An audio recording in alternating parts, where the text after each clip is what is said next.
Whoa, another video speaking ill about Meta in the span of a week since the last one? This time they are overhauling their content moderation policies to better prioritize free speech. And by free speech, I mean the freedom to be openly hateful towards minorities on Meta's platforms without any ramifications. Here are some new additions to their hateful conduct policy page. We do allow allegations of mental illness or abnormality when based on gender or sexual orientation, given political and religious discourse about transgenderism and homosexuality, and common non-serious usage of words like weird. Here's another. We do allow content arguing for gender-based limitations of military, law enforcement, and teaching jobs. We also allow the same content based on sexual orientation when the content is based on religious beliefs. So if you're part of the LGBT community or any marginalized community that is routinely attacked by the right,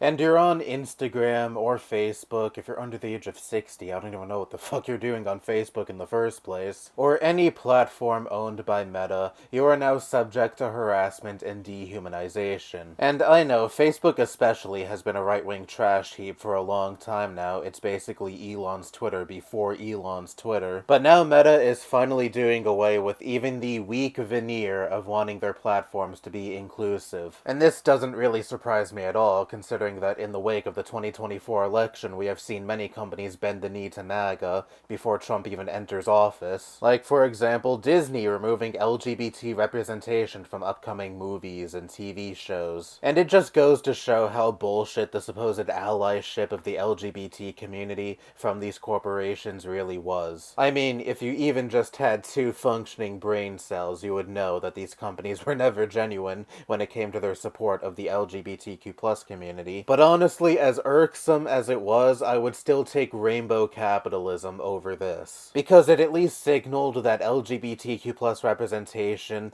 was mainstream enough to the point where these corporations felt it was profitable to cater to this demographic. And now you have a company that owns several major social media platforms saying essentially, hey, if you want to be hateful towards this group of people on our platforms, go right the fuck ahead. It's shit like this that makes me think that maybe the internet was a fucking mistake, honestly. Obviously, there is still plenty I like about the internet because here I am making a video right now that I intend to upload onto the internet. But what I mean is the premise of the internet had so much promise. Unlimited information from non-mainstream sources that didn't have the same political, corporate, or financial interests a major news outlet usually has. But now we have billionaires like Elon Musk and Mark Zuckerberg using the internet and the major social media platforms they own as a means to further polarize people and tell average working class people that the billionaires who leech off of them and hoard all of the wealth for themselves aren't the ones making their lives worse. No, it's actually the trans people who simply want to use the bathrooms that correspond with the gender they identify as, so they can go into those bathrooms and do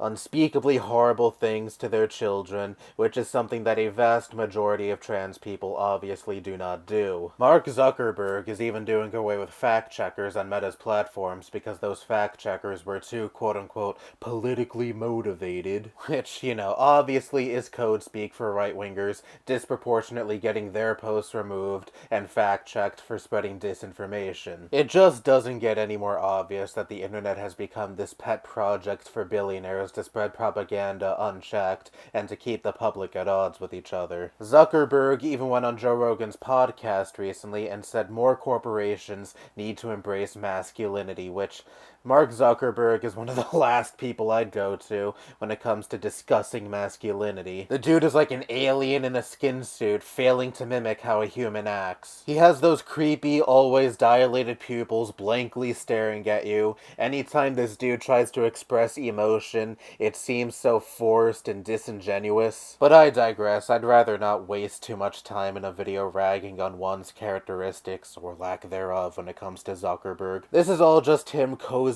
up to the right because for years he was seen as the woke tech CEO that was censoring right-wingers, supposedly, when again, for years, Facebook has been a right-wing shithole. But again, they tried to loosely have the veneer of being inclusive, which obviously right-wingers don't like. But the truth is, none of of these CEOs or corporations actually care about progressive causes. Their care begins and ends on whether or not they could successfully commodify said progressive causes. All of these companies that change their Twitter profile pictures to rainbows every June can't give a fucking shit less about LGBTQ plus rights. Look, we're inclusionary now, please buy our products and throw more money our way. But the second the wind may blow in the other direction, they are quick to drop the faux progressivism like a hat. And that's exactly what we've been seeing. Trump isn't even in office yet, and you have all of these CEOs, companies, organizations, etc. bending the knee. And what I hate the most about this is it comes at the expense of inviting even more attacks towards marginalized communities who already face constant attacks. But you know what? If Zuckerberg wants his platforms to be even bigger shitholes than they already were, whatever. I have a Facebook that's been abandoned for nearly 10 years at this point.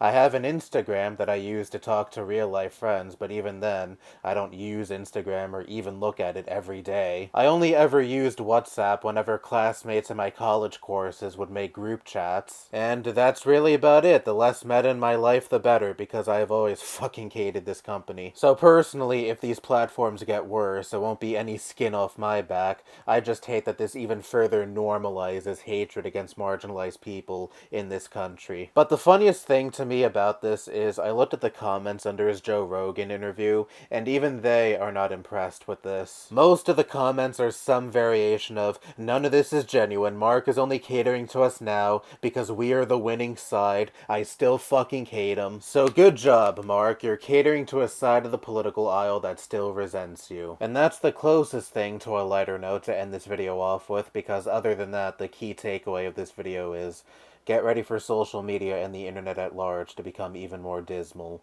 How great! Anyway, that's all I have to say. Bye-bye.